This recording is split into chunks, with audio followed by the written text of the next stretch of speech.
Hello all, welcome back to my channel. ഞാൻ ഇന്ന് വന്നിട്ടുള്ളത് കാബേജ് കൊണ്ട് 5 മിനിറ്റിൽ തയ്യാറാക്കി എടുക്കാൻ പറ്റുന്ന ഒരു അടിപൊളി ഈവനിംഗ് സ്നാക്ക് ആയിട്ടാണ്. അപ്പോൾ വീഡിയോയിലോട്ട് പോകുന്നതിന് മുമ്പ് എല്ലാവരും ഈ ചാനൽ സബ്സ്ക്രൈബ് ചെയ്തിട്ട് വീഡിയോ കാണുക. അപ്പോൾ ഇത് എങ്ങനെയാണ് തയ്യാറാക്കുന്നത് നോക്കാം. ഈ സ്നാക്ക് തയ്യാറാക്കാനായിട്ട് ഞാൻ ഇവിടെ ഒരു ബൗളിൽ കുറച്ച് കാബേജ് ചെറുതായി കട്ട് ചെയ്തത് എടുത്തിട്ടുണ്ട്. ഇനി കാബേജിൽ ചേർത്ത് കൊടുക്കാനായിട്ട് ഞാൻ ഇവിടെ ഒരു ചോപ്പറിൽ ഒരു വലിയ സവാള, 2 അല്ലി വെളുത്തുള്ളി, ചെറിയ പീസ് ഇഞ്ചിയും 3 പച്ചമുളകും കുറച്ച് കറിവേപ്പിലയും കൂടി ചോപ്പറിൽ നന്നായി ചോപ്പ് ചെയ്തെടുക്കുന്നുണ്ട്. അപ്പോൾ ദാ ഞാനിവിടെ ചോപ്പ് ചെയ്തെടുത്തിട്ടുണ്ട്. ഇനി ഇത് ഈ കാബേജിലേക്ക് ചേർത്ത് കൊടുക്കുക. ഇനി ഇതിലേക്ക് ആവശ്യത്തിനുള്ള ഉപ്പ് ഇട്ട് കൊടുക്കുക. 1/2 ടീസ്പൂൺ കുരുമുളക് പൊടി, 1/2 ടീസ്പൂൺ മല്ലിപ്പൊടി, 1/2 ടീസ്പൂൺ മുളക് പൊടി, 1/2 ടീസ്പൂൺ ഗരം മസാല അല്ലെങ്കിൽ ചിക്കൻ മസാല പൗഡർ. ഇനി ഇതിലേക്ക് 1/2 കപ്പ് കടലമാവും 1/2 കപ്പ് അരിപ്പൊടിയും കൂടെ ചേർത്ത് കൊടുക്കുക.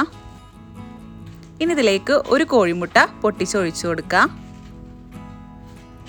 1 ടീസ്പൂൺ കോൺഫ്ലവർ പൊടിയും കൂടെ ആഡ് ചെയ്തിട്ട് നന്നായിട്ടൊന്ന് മിക്സ് ചെയ്തെടുക്കുക. അപ്പോൾ ഞാൻ സ്പൂൺ വെച്ച് മിക്സ് ചെയ്തതിന് ശേഷം കൈ വെച്ച് നന്നായിട്ടൊന്ന് കുഴച്ചെടുക്കുന്നുണ്ട്. കോഴിമുട്ട ചേർത്ത് കൊടുക്കാൻ താല്പര്യമില്ലാത്തവർക്ക് കുറച്ച് വെള്ളം ആഡ് ചെയ്തിട്ട് കുഴച്ചെടുത്താലും മതി.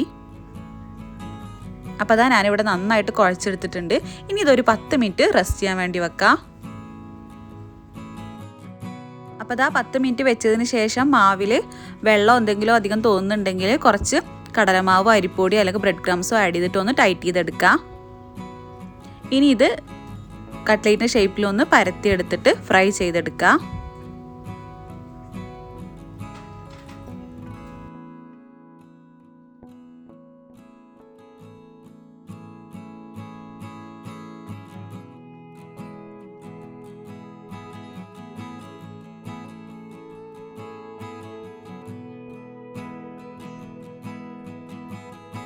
മീഡിയം ഫ്ലെയിമിലിട്ടിട്ട് വേണം ഫ്രൈ ചെയ്തെടുക്കാൻ.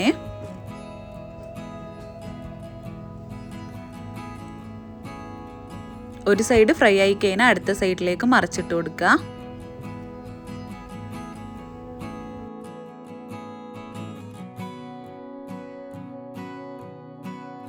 അപ്പോൾ അതാ ഇത് നല്ലപോലെ ഫ്രൈ ആയിട്ടുണ്ട്. ഇനി നമുക്കിത് കോരിയെടുക്കാം.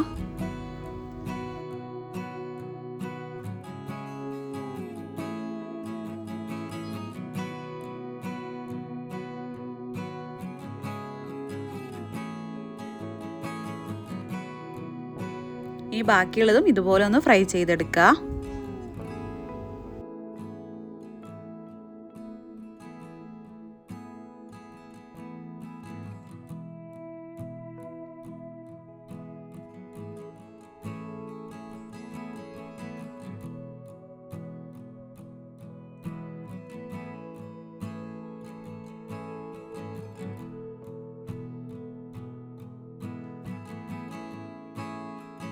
അപ്പോൾ 5 മിനിറ്റിൽ കാബേജ് കൊണ്ട് വളരെ ഈസിയായി തയ്യാറാക്കിയെടുക്കാൻ പറ്റുന്ന ഈവനിങ് സ്നാക്ക് ഇവിടെ റെഡി ആയിട്ടുണ്ട്. എല്ലാവരും തീർച്ചയായും ഈ റെസിപ്പി ട്രൈ ചെയ്ത് നോക്കുക. നിങ്ങൾക്ക് എല്ലാവർക്കും ഇഷ്ടമാവും. അപ്പോൾ വീഡിയോ ഇഷ്ടമായ എല്ലാവരും ലൈക്ക് ചെയ്യുക, ഷെയർ ചെയ്യുക, കമൻറ്റ് ചെയ്യുക. ഇതുപോലെ അടിപൊളി റെസിപ്പീസിനായി ഈ ചാനൽ സബ്സ്ക്രൈബ് ചെയ്യുക. അപ്പോൾ ഇനി മറ്റൊരു വീഡിയോ ആയിട്ട് വീണ്ടും കാണാം. താങ്ക്